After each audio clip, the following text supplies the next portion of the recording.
Hello everyone, I am Dr. Nilendu Sarma, dermatologist practicing in Kolkata, talking on behalf of DermaVidya, the digital platform for the dermatologist.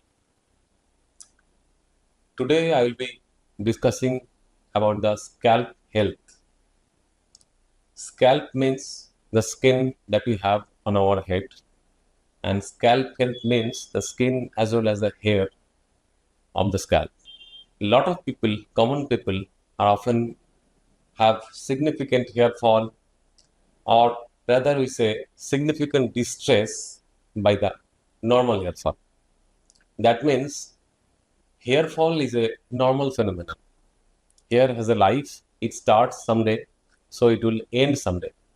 But among the common people, a hair fall is always a concern from them. And that is why they start searching some medications, some shampoo, some hair serum, or something that can protect their hairs from falling. But hair has to fall. And there are a lot of misconceptions going on in the market, lot of advertisement and different thing often misguide a normal individual regarding a normal phenomenon of hair fall. Seborrheic dermatitis or dandruff is another common problem for almost half of the population, and it is a common problem during puberty or pre-puberty.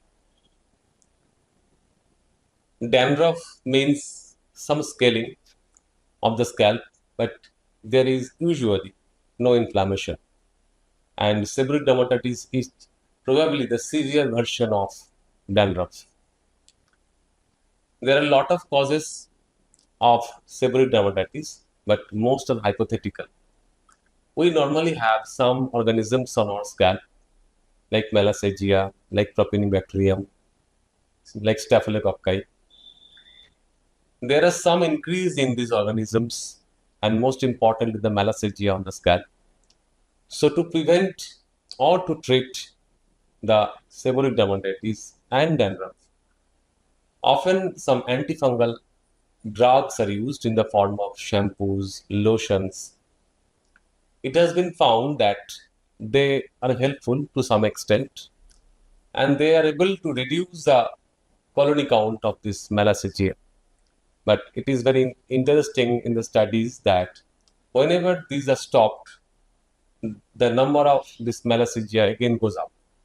So it is not very clear whether the increase in the number of this organism, the fungi, is primary or secondary. It has also been found that using some topical steroid locally on the scalp often helps to reduce the severity of the dandruff and seborrheic dermatitis. So there lies some unknown area regarding the pathogenesis of seborrheic dermatitis, but regular cleaning is very important with normal shampoos.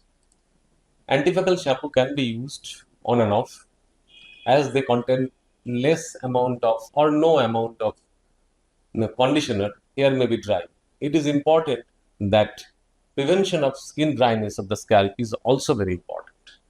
Repeated shampooing may damage the skin and the hair. That is also should be taken care of. And regarding hair fall, there are a lot of causes of hair fall.